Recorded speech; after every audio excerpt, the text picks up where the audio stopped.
네, 우리 오늘 함께 보실 말씀은 신약성경 누가복음 1장 39절부터 45절입니다. 누가복음 1장 39절부터 45절 신약 87면입니다. 우리 같이 한 목소리로 같이 읽겠습니다. 이때 마리아가 일어나 빨리 산골로 가서 유대 한 동네에 이르러 사가랴의 집에 들어가 엘리사벳에게 문안하니 엘리사벳이 마리아가 문안함을 들으매 아이가 복중에서 뛰노는지라 엘리사벳이 성령의 충만함을 받아 큰 소리로 불러 이르되 여자 중에 내가 복이 있으며 내 태중의 아이도 복이 있도다.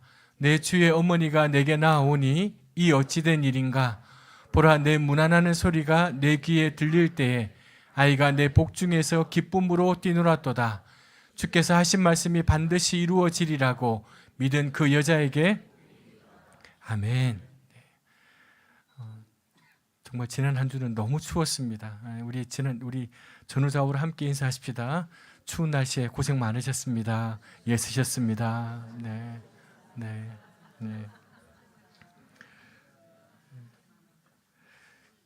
요즘 우리 거리에서 찾아보기 힘든 두 가지 물건이 있습니다. 다 느끼시겠지만 하나는 공중전화 박스이고요. 하나는 빨간 우체통입니다. 우리 어린 자녀들은 잘 모르겠지만 우리 대부분의 어른들은 여기에 얽힌 추억들이 거의 있습니다. 휴대폰이 없던 시절에는 밖에서 전화할 수 있는 유일적인 수단이 이제 공중전화밖에 없지요. 세월을 더 거슬러 올라가면 우체통이 멀리 떨어져 있는 사람들의 소식을 이어주는 유일한 매개체였습니다. 이제는 아날로그의 상징이 되어버린 공중전화와 우체통을 떠올리면 단어가 생각납니다. 기다림이라는 단어입니다. 아마 그때 기억나실 분들은 있겠지만 누군가에게 전화할 때 막 줄을 길게 서서 전화 끊기만을 기다리고 전화 안 끊으면 막 욕하고 막 이런 속에서 우라통이 터지고 막 이럴 때 되게 아마 한두 번이 아닐 겁니다.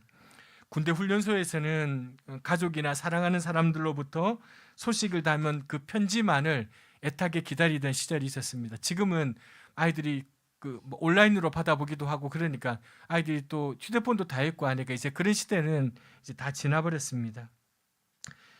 1분 1초의 지연도 허락하지 않는 초고속 디지털 사회에서는 이런 추억과 설레임의 감정을 갈수록 경험하기가 어렵습니다. 가만 보면 우리 인생은 온통 기다림의 연속입니다. 우리 삶은 다양한 기다림의 시간들이 빚어낸 다양한 무늬인지도 모르겠습니다. 삶이 힘겨운 것은 아직 오지 않는 무언가를 기다림의 내용이 실현되지 않는 무언가 있기 때문에 우리가 삶이 힘겨운 거고요. 한편으로는 삶이 아름다운 것은 아직도 뭔가를 기다리고 있기 때문에 우리의 삶이 아름답지 않나 싶습니다. 앙상한 가지, 겨울잠에 잠든 나무는 봄날 새싹의 숨결을 꿈꾸면서 따스한 햇살의 품을 기다립니다. 아이들은 방학을 기다리고 연인들은 첫눈을 기다립니다. 부모들은 혹시 엇나간 자식들이 있으면 부디 정신 차리고 새 사람이 되기를 부모들은 바라고 기다립니다. 공을 들여 키운 나무가 있으면 그 나무가 꽃을 피우기를 기다리는 사람들도 있습니다. 직장을 구하는 사람들은 이제 출근하라는 소식을 모두 기다립니다. 외로운 부모님들은 노인들은 자식들의 안부 전화를 기다립니다. 강자들의 횡포에 가슴에 피멍울이 맺혀 있는 사람들은 평화로운 세상을 기다립니다. 그리고 우리는 대통령의 탄핵 인용을 기다리고 있습니다. 여기 오늘 본문에 오랜 기다림 끝에 마침내 기쁨의 날을 맞이한 사람이 있습니다. 오늘 본문은 이제 우리가 1월 달부터 여호수아의 본문을 끝내고 우리가 누가복음 본문 묵상을 어제부터 시작했는데 오늘 이 본문이 오늘 묵상 본문입니다. 오랜 기다림 끝에 마침내 기쁨을 맞이한 한 가정이 소개되고 있습니다. 그의 이름은 사가랴입니다. 아비야의 반열에 속해 있는 제사장이었습니다. 그의 아내인 엘리사벳도 아론의 가문의 후예였습니다. 너무나도 경건하고 소박한 한 가정에 드리운 보이지 않는 그림자가 있었습니다. 그 그림자는 그 가정에 아이가 없었다는 겁니다. 아기를 낳지 못하는 부부 중에 누군가가 하나님의 진노를 살 만한 일을 저질렀기 때문이라고 생각했던 그 시절이었기 때문에 아이가 없는 그 가정은 남모를 근심과 아픔으로 시간을 보내고 있었을 겁니다.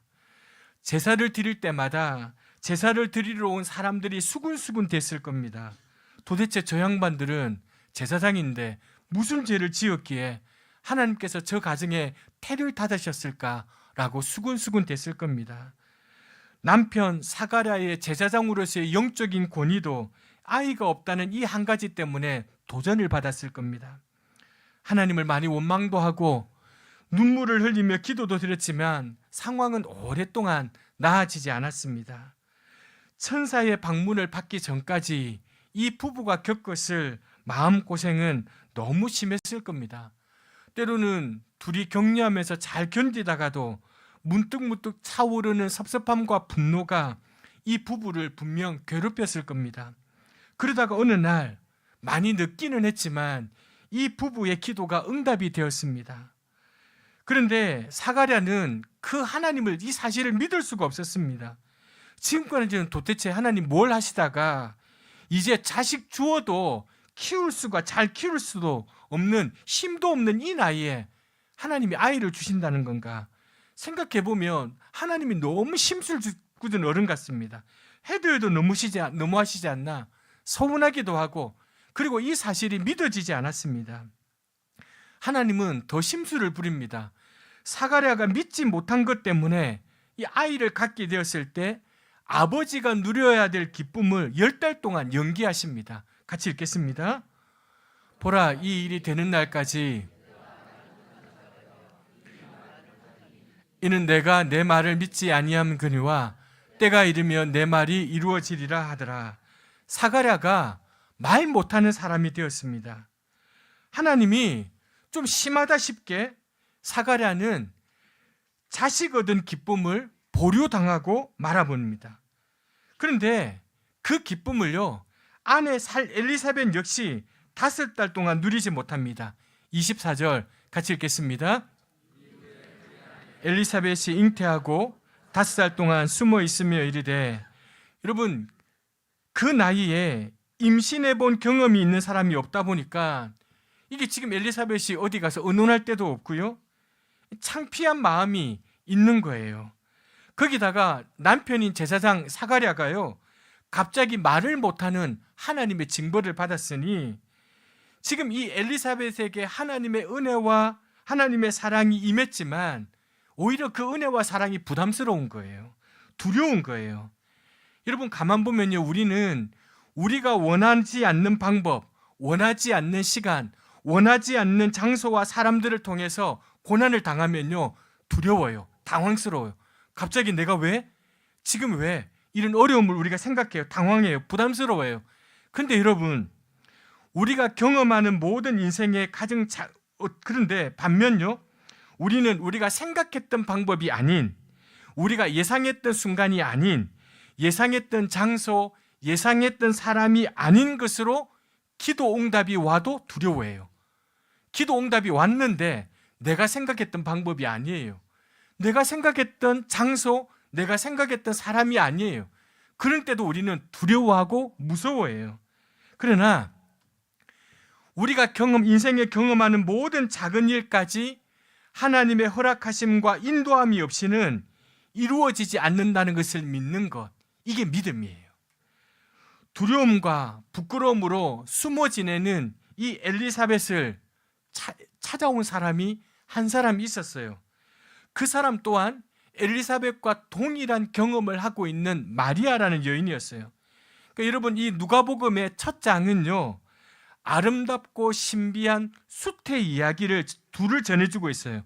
한 사람은 아이가 없고 늙어가고 있던 사가랴와 엘리사벳의 부부 이야기고요, 또 하나는 아직 결혼하지 않는 마리아에게 전해진 예수님의 탄생 이야기예요.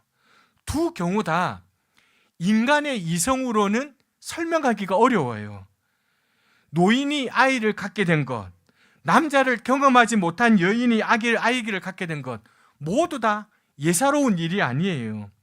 마리아는요 34절에 보니까 나는 남자를 알지 못하는데 어떻게 이런 일이 있을 수 있습니까? 라고 그렇게 자신에게 말해준 천사 가브리엘에게 묻습니다. 마리아는 불안했어요. 거역하기 어려운 힘에 이끌려서 하나님의 일에 자신을 바치기는 결심했지만 그건 지금 이 여인이 누려야 될 일상적인 행복을 포기해야 되는 일이었어요. 사람들의 곱지 않은 시선을 떠오르면서 마리아의 마음속에는 여러 가지 의문이 떠올랐어요. 아니, 지극히 거룩하신 분이 여자의 몸을 비로 태어난다니 이걸 어떻게 믿어야 돼? 그것이 하나님의 뜻이라 해도 왜 하필 나 같은 여자야? 세상에는 가문 좋고 부유하고 많이 배운 사람들도 있는데 왜 나 같은 몸을 빌어서 거룩한 분이 태어난단 말이야? 내게 나는 이 가혹한 운명이 나를 시험하는 게 아닐까? 마리아의 마음이 흔들렸을 거예요. 어쩌면은 후회의 심정이 물결처럼 밀려왔는지도 모릅니다. 누군가가 이 흔들리는 마리아의 마음을 붙잡아줄 사람이 필요했습니다. 그런데 이런 이해 못할 황당한 일을 바로 6개월 전에 겪은 사람이 있었어요. 그 사람이 엘리사벳이에요. 이런 일을 6개월 전에 겪었던 엘리사벳은요, 이미 그 해답을 25절에서 이렇게 고백합니다. 같이 읽겠습니다. 나를 돌아보시는 날에 사람들 앞에서 내 부끄러움을 없게 하시려고 이렇게 행하심이라 하더라. 바로 하나님께서 여러분 6개월 뒤에 마리아를 위해서요 엘리사벳을 준비시켜 놓으신 거예요. 그 하나님은 엘리사벳을 통해 당황하고 있는, 흔들리고 있는 이 마리아의 믿음을 굳게 하셨어요. 하나님께서 아이를 도저히 낳지 못한다고 생각되는 그때까지 엘리사벳을 내버려 두셨어요. 처녀가 아이를 낳는 일도 마찬가지로 도저히 사람의 생각으로는 이해가 되지 않을 것이기 때문이에요. 오직 자신의 경험을 통해 불가능한 일을 가능케 하시는 이 엘리사벳의 하나님을 통해 마리아에게는 자신에게도 임하신 그 하나님을 이해할 수 있었어요. 그리고 그렇게 이해된 하나님을요, 이제 마리아가 우리가 잘 아는 마리아 찬가 46절부터 48절 우리 같이 한번 읽겠습니다. 내 영혼이 찬양하며 내 마음이 좋아함은 그가 이 여종의 비천함을. 여러분, 아까 처음에 처녀의 몸으로 아이를 잉태해서 두려움에 휩싸여 있던 이 마리아가 이 놀라운 고백을 해요. 여러분, 그러면 마리아가 이 놀라운 변화가 어디에 있겠습니까? 두려워하고 무서워했던 마리아가 어떻게 이 놀라운 고백을 할 수 있었겠습니까? 그 놀라운 변화, 놀라운 고백의 출발점이 39절, 40절에 있습니다. 같이 읽겠습니다. 빨리 산골로 가서 유대 한 동네에 이르러 사가랴의 집에 들어가. 여러분, 지금 마리아가요 도저히 이해할 수 없는 하나님의 말씀, 그 말씀으로 인한 두려움이 휩싸여 있는데 마리아에게 서둘러 찾아갈 수 있는 한 사람이 있었다는 게 중요해요. 지금 이 두려움을, 이 무서움을 해결할 수 있는 한 사람이 있었다는 거예요. 근데 그 한 사람이 누구냐면 하나님이 이 마리아를 이미 6달 전에, 아니 어쩌면 그보다 훨씬 전, 마리아가 태어나기 몇십 년 전에 사람들로부터 숨겨놓았다는 거예요. 여러분, 오늘 우리가 이 본문을 읽으면서 저와 여러분이 인정을 해야 합니다. 이 하나님을 인정해야 돼요. 두 사람이 한 번도 생각하지 못한 방법과 시간과 장소에 나타나셔서 두 사람을 부르고 계신 하나님을 인정해야 돼요.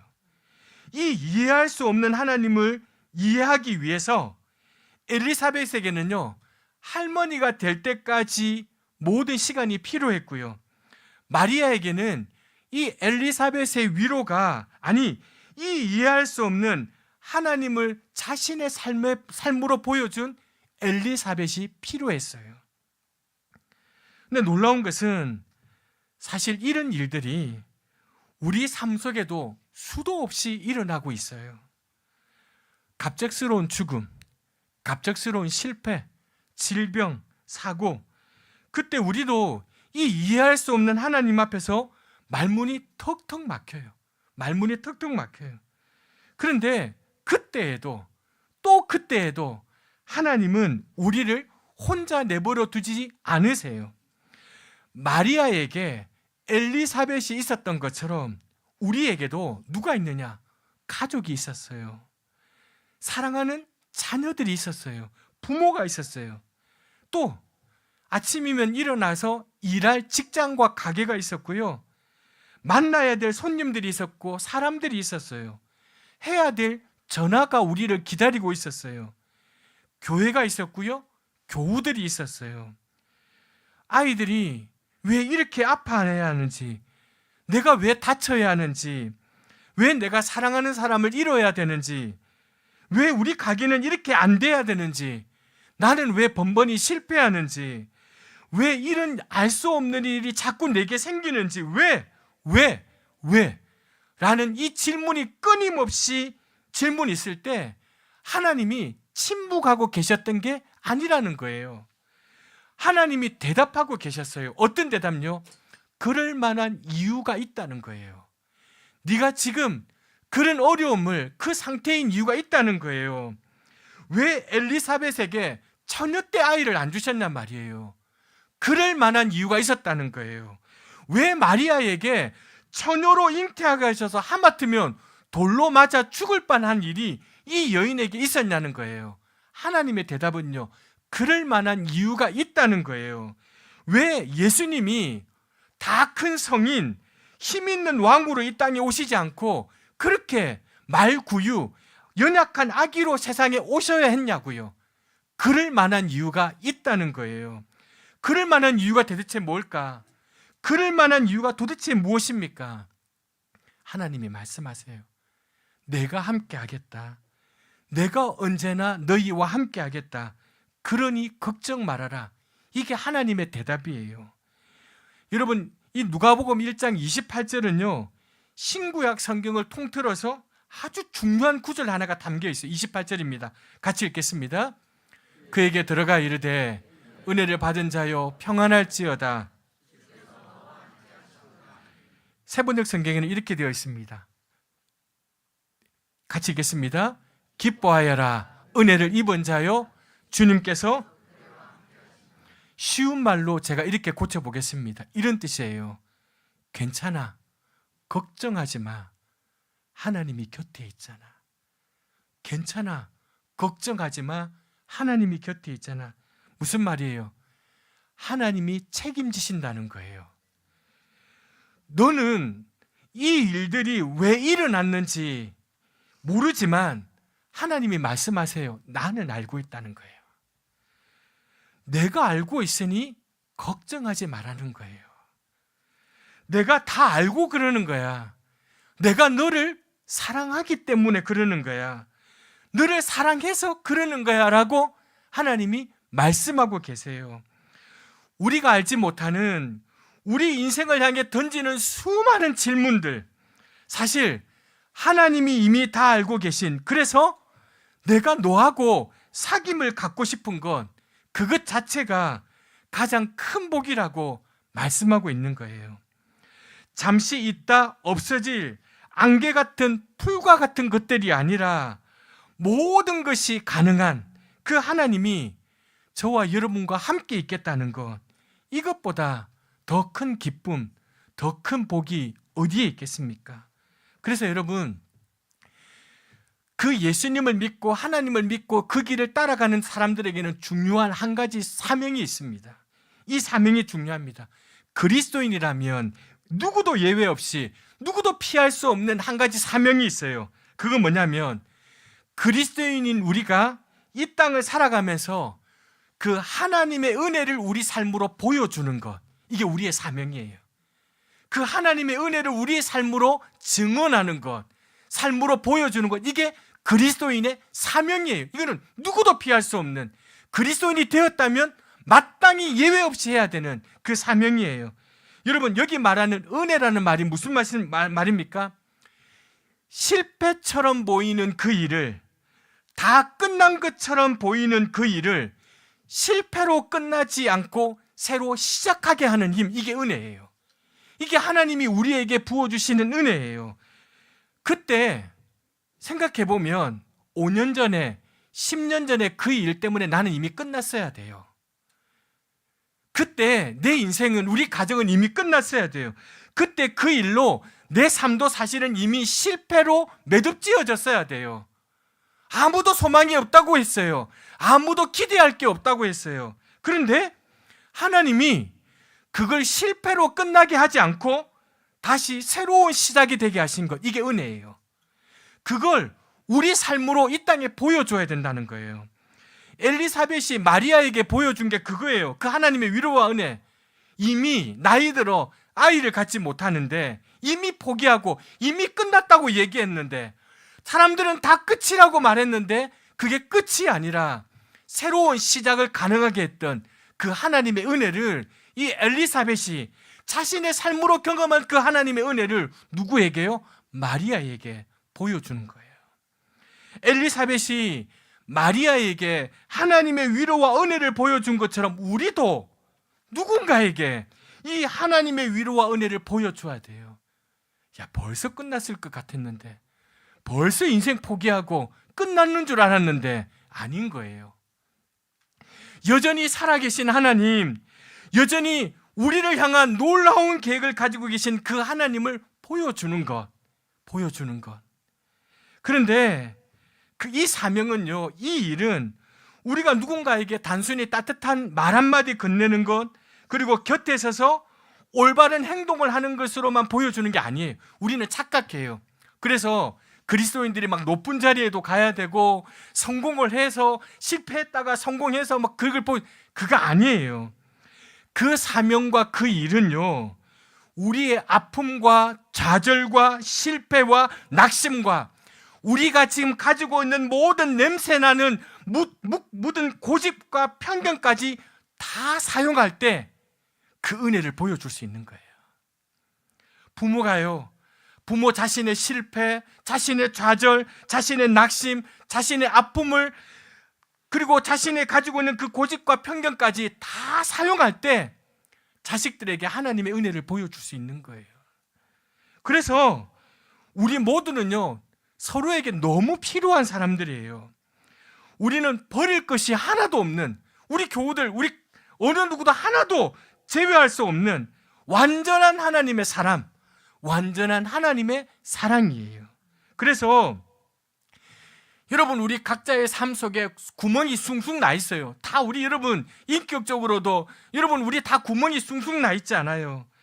그리고 막 보이고 싶지 않은 그 은밀한 비밀들 우리 다 가지고 있지 않아요? 그런데 그것까지도 사실은 하나님께서 죽어가는 누군가를 살리는데 사용하실 날이, 사용하실 뜻이 있다라고 믿는 거예요. 그렇게 할 때 우리는 더 이상 실패와 절망이 힘을 발휘할 수 없어요. 우리의 실패와 절망으로 하나님은 다른 사람의 실패와 절망을 고치실 것이기 때문이에요. 그러니까 부모인 우리가 부끄러운 시절이 있어요. 힘들었던 게 있어요. 그런데 중요한 건 하나님이 우리의 그 실패와 절망을 사용하셔서 우리 자녀들의 실패와 절망을 고치세요. 이게 중요해요. 그래서 여러분, 서로에게 믿음과 사랑의 불을 붙이고요, 그 불이 꺼지지 않도록 잘 타도록 격려했던 이 엘리사벳과 마리아를 통해요, 우리는 이제 누가복음 1장부터 누구를 보게 되냐면 더 큰 사랑의 불, 하나님의 아들 예수님을 보게 되는 거예요. 자신들의 삶 속에 갑자기 시작된 이 두려움과 기쁨의 여정을요, 엘리사벳과 마리아는 서로 나눔으로 놀라운 하나님의 기적을 보게 되었습니다. 우리들 가운데도 그러한 시간들 있지 않습니까? 우리 교우들도 힘든 일이 있을 때마다 모른 척하지 않고 외면하지 않고 곁을 내어주고 시간을 내어주고 물질을 내어주는 교우들이 있어요.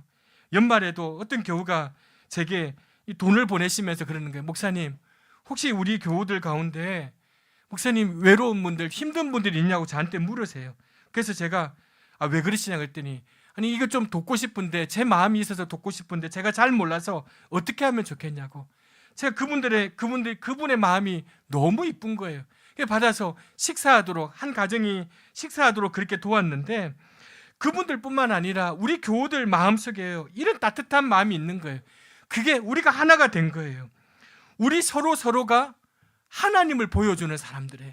하나님의 은혜와 사랑과 위로를 보여주는 사람들이에요. 교우들의 이 이해할 수 없는 절망, 한숨, 눈물을 사용하셔가지고 하나님은 우리로 서로를 통해 하나님을 보여주시는 거예요. 우리 모두 한 사람 한 사람 주님께서 십자가에 피 흘려주신 값을 치르고 우리를 사셨어요. 그래서 그 주님이 지금도 우리를 사랑하고 계세요. 그런데 그 주님의 구원이 사랑에서 시작되고 주님의 희생의 피로서 마치게 된 것을 우리가 어떻게 알아요? 성경을 통해서 알죠, 물론. 그런데 그것만이 아니라는 거예요. 그 주님의 그 십자가의 놀라운 사랑을 성경만을 통해서 아는 게 아니에요. 우리는 서로를 통해 아는 거예요. 그게 교회인 거예요. 우리 서로 사랑하고 사랑하면서 하나님을 보고 예수님을 보도록 하시는 거예요. 그래서 마리아에게 엘리사벳이 필요했던 것처럼 저에게는 여러분이, 여러분에게는 제가, 또 우리 서로가 필요한 존재들인 거예요. 전에도 말씀드렸지만 세상의 모든 아름다운 것들은요, 이 아름다운 것들은 항상 가능성으로 존재해요. 완제품으로 주어지지 않아요. 세상의 아름다운 것들은요, 항상 가능성으로 우리에게 주어져요. 그래서 그 가능성을 포기하지 않고요, 애쓰고 수고하는 사람들을 통해서 주님이 이 세상의 아름다운 것들을 우리가 함께 누릴 수 있도록 만들어 준 거예요. 하나님이 지금 이 자리에 우리와 함께 하신다는 사실을 믿는 사람들은요, 그 어떤 절망에 맞서서 싸울 수 있게 되는 거예요. 하나님이 지금 우리와 함께 하신다는 사실을 믿는 사람은요, 누군가의 마음속에 드리워진 그 그림자를, 어둠을 지우는 빛이 된 삶을 살아갈 수 있게 되는 거예요. 우리 주위에 이 땅 가운데 여러분, 하나님이 지금 우리와 함께 계시다는 사실을 삶으로 증언하는 분들이 얼마나 많이 있는지 몰라요. 우리를 사랑하셔서 우리에게 오신 그리스도, 그리고 그것을 바라보면서 기뻐하고 사랑하는 우리들, 이것이 바로 하나님이 마련해 놓으신, 우리에게 주신 가장 큰 선물이에요. 우리는 때때로 내게 일어난 이 일의 의미를 깨닫지 못할 때가 있어요. 그러기에 어때야 돼요? 영적으로 예민한 사람들을 만나셔야 돼요. 그래야 내 삶에 일어나고 있는 변화를 알아차릴 수 있어요. 마리아는요, 엘리사벳을 만남으로 하나님의 소명을 분명하게 알게 되었어요. 그래서 아까도 읽었던 그 성경에서 가장 위대한 노래 중에 하나인 마리아의 찬가를 부르게 된 거예요. 마리아는요, 하나님이 비천한 자를 돌보시는 분이라고 고백해요.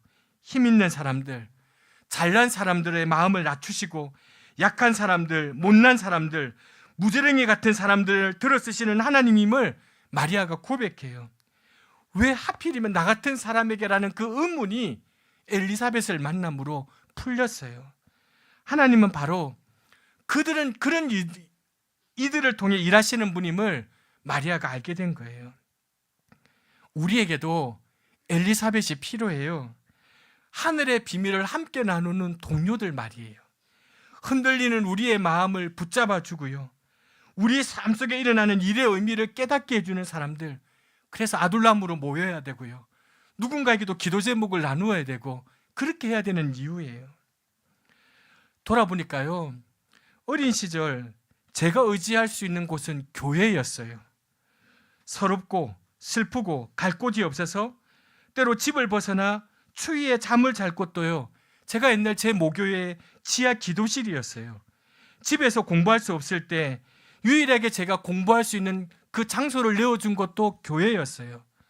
부모도 그 누구도 내게 위로가 되지 않고 누군가를 향한 증오심이 가슴속에 들끓을 때 제 그 분노와 제 그 노여움을 잊게 해준 것도 교회였어요.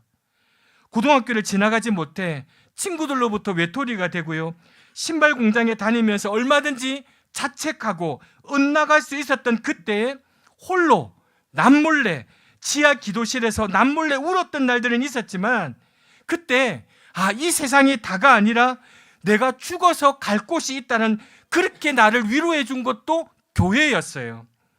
자신감, 자존감이라고는 눈꽃만큼도 찾아볼 수 없을 때 그래도 내가 어깨를 펴고 내가 살아가며 존중받을 수 있는 곳도 교회였어요. 그 힘이 있어서 제가 살았고 지금도 살고 있어요.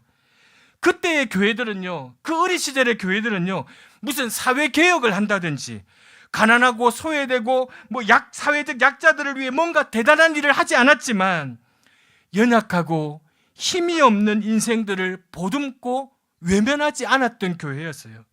그때는요, 제가 기도하면 응답이 되고요, 외로운 자들에게 위로가 되고요, 갈 곳 없는 자들에게 잠잘 곳이 되어주었던 초소와 같은 곳, 그래서 정처 없는 내면에 닻이 되어 더 나락으로 떨어지지 않고 지탱해주고 일어서게 해준 곳이 교회였어요. 저는 우리 낮은 마음 교회가 그런 교회가 되기를 바로 꿈꾸고 바라고 있어요. 저는 교회를 개척할 때요, 하나님의 큰 사명을 생각하지 않았어요. 눈꽃만큼도 생각하지 않았어요. 부끄러운 고백이지만 저는 교회를 개척하면서요, 무슨 연약한들, 사회적 약자를 위해서 우리 자신을 던지는 희생, 그런 것, 불의하고 사악한 사람들을 비판하는 선지자 같은 외침 생각도 하지 않았어요. 그런 건 제 생각이 없었어요. 그렇게 할 수 있는 역량도 저는 되지 못해요. 그러나 그저 갈 곳 없는 사람, 어둠 속에서 위로가 필요한 사람들, 그런 분들이 얼마든지 찾아와서 서로에게 힘이 되어주는 교회만 되면 좋겠다, 그 생각했어요. 이제 제 어린 시절의 교회를 기대하는 것이 부질없는 일일 수 있겠다 싶지만, 그럼에도 지금 제가 교회를 생각하면서 슬프고 답답하고 애통해하는 것은, 이제 더 이상 교회가 지친 사람들을 위로하는 공간은커녕 불의와 탐욕의 싸움의 도구로 이용되고 있어요. 사랑과 환대의 사람으로 변화되기는커녕 불의를 두둔하고 맹종하는 광장의 전사가 되어버렸어요. 영생의 소망 때문에 현실의 고난을 극복하기는커녕 현실의 이익을 지키기 위해서 영생으로 가는 길을 닫아버린 곳이 교회가 되어버렸어요. 어둠에 지쳐서 빛을 찾는 사람들이 찾아오는 곳이 교회가 아니라 생명과 위로를 꿈꾸는 사람들을 어둠에 쫓아내는 것이 교회가 되어버렸어요. 저는 이 구리 변방에 아무도 알아주지 않는 작은 교회, 누구도 알아주지 않고 주목하지 않는 우리 낮은 마음 교회가, 우리 낮은 마음 교우들이 우리라도 이 대세와 시대의 흐름을 거슬러서 외로운 자들에게 위로가 되고, 갈 곳 없는 자들에게 잠잘 곳이 되고, 정처 없는 내면에 닻이 되어 더 나락으로 떨어지지 않고 지탱케 해주고 일어서게 만드는 그런 교회가 되었으면 좋겠습니다.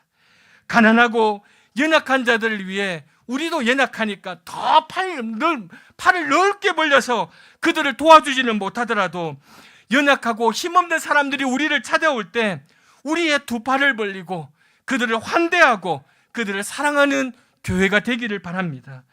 우리 서로에게 믿음과 사랑의 불을 붙이고 그 불이 꺼지지 않고 잘 타도록 서로를 격려하고, 그래서 더 큰 사랑의 불, 하나님, 그 예수님을 보게 되는 교회가 되기를 바랍니다.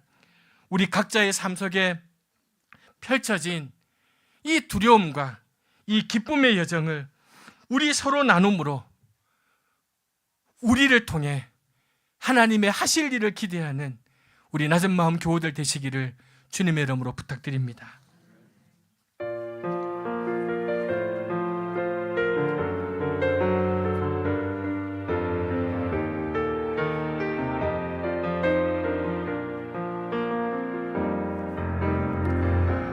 주 안에 우린 하나, 모습은 달라도 예수님 한 분만 바라네. 사랑과 선행으로 서로를 격려해 따스함으로 보듬어가리. 주님 우리 안에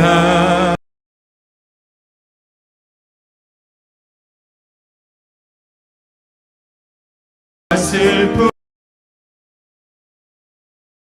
안에 있는 주님 모습 보내. 그분 기뻐하시네.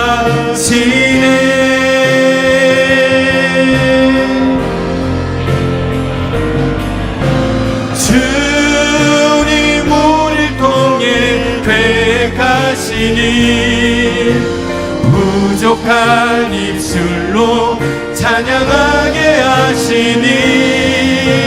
주님 우리를 통해 계획하시니 너를 통해 하실 일. 처음으로 한번 돌아가겠습니다.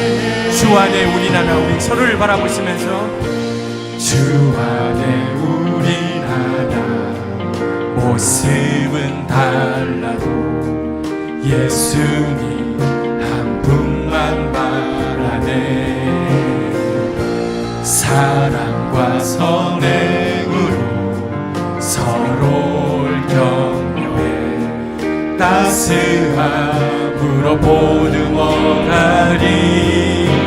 주님 우리 안에 함께 하시니 형제 자매의 기쁨과 슬픔 느끼네.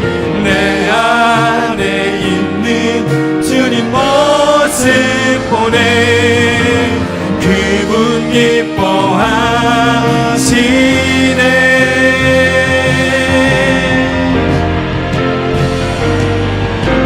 주님 우리를 통해 계획하시니 부족한 입술로 찬양하게 하시니.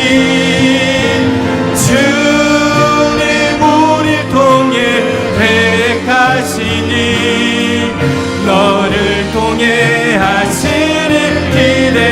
주님 우리를 통해 주님 우리를 통해 계획하시니 부족한 입술로 찬양하게 하시니.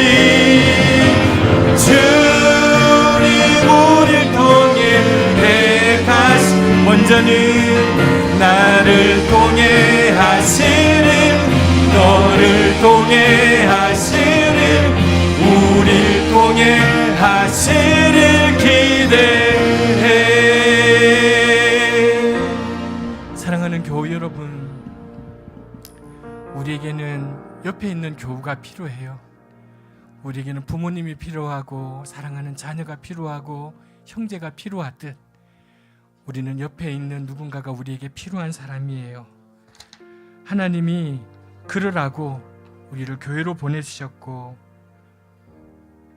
그렇게 격려하고 보듬으라고 우리를 인도해 주셨어요.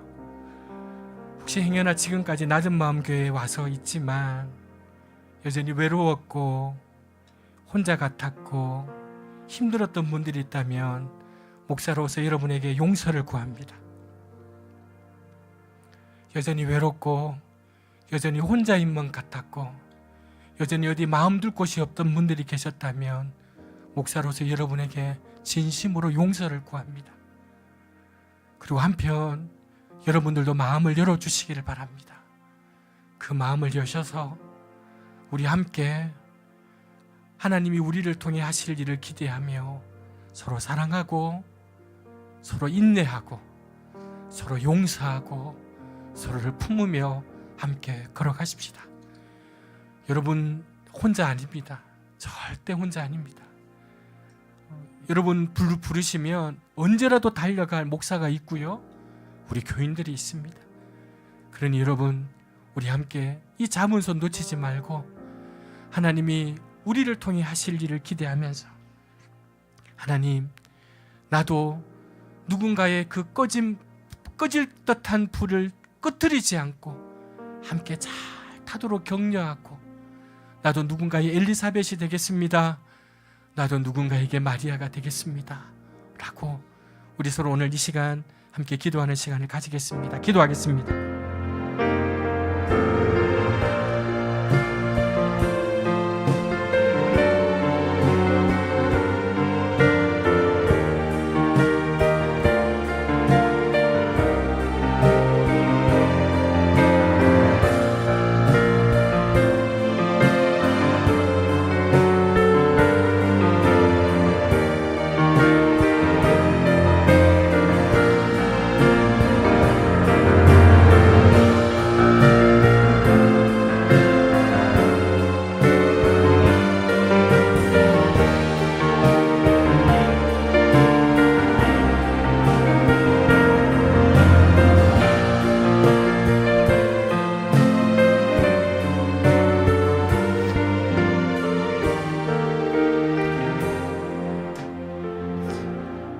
하나님, 사랑하는 우리 낮은 마음 교회가 그저 갈 곳 없는 사람, 어둠 속에서 위로가 필요한 사람들, 그런 분들이 찾아와서 서로에게 힘이 되어주는 교회이면 참 좋겠습니다.